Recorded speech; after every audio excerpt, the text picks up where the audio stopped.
Next question from another viewer.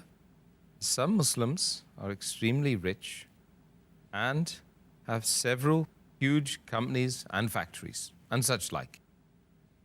Should zakat be paid on complete assets that the person owns or only on its goods that it's acquired?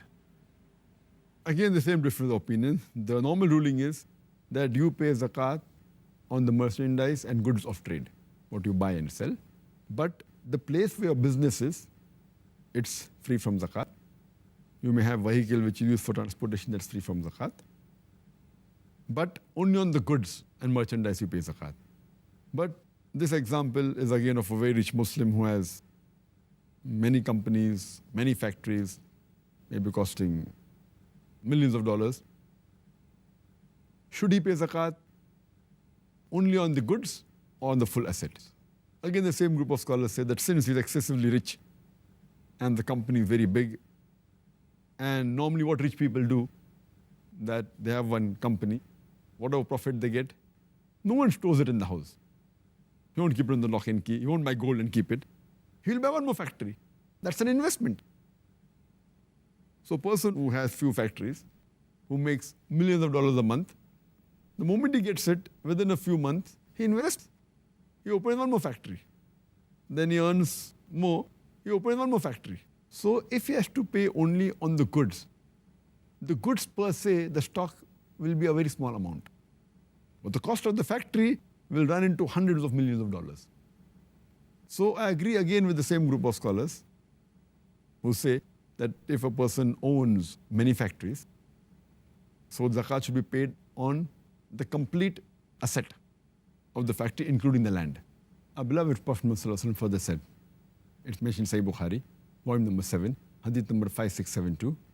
The Prophet said that a person will be rewarded for everything that he spends, except what he spends in making buildings.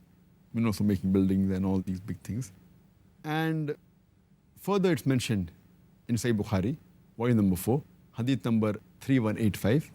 The beloved Prophet Muhammad said that I am not worried about my ummah as far as poverty is concerned, but I'm more worried about my ummah as far as prosperity is concerned, because previously many people were destroyed because of luxury and they used to compete with one another. So I'm worried about my ummah because of luxury and they'll compete with one another, and as the early people were destroyed, they too will be destroyed. So Muhammad was worried about these things, about luxury, having big mansions, having big factories. And just to get on common terms, when the question is asked that when you buy shares, stock market, halal stock, halal shares of a company which is halal, and you ask any scholar that you buy the share, do you have to pay zakat? They'll say yes. Whatever the value of the share, NAV, net asset value, you have to pay zakat on it. Now, when you buy shares of the company, the share cost is equivalent to the complete asset. It is not only on the goods. So when you buy shares from the stock market of a company, and then you're paying the full zakat of the share value, if a person owns a company completely, that means he is 100% shareholder. So there, when you buy 1%, 2% of the shares, you're paying complete amount of that 1%. That includes the land cost, everything.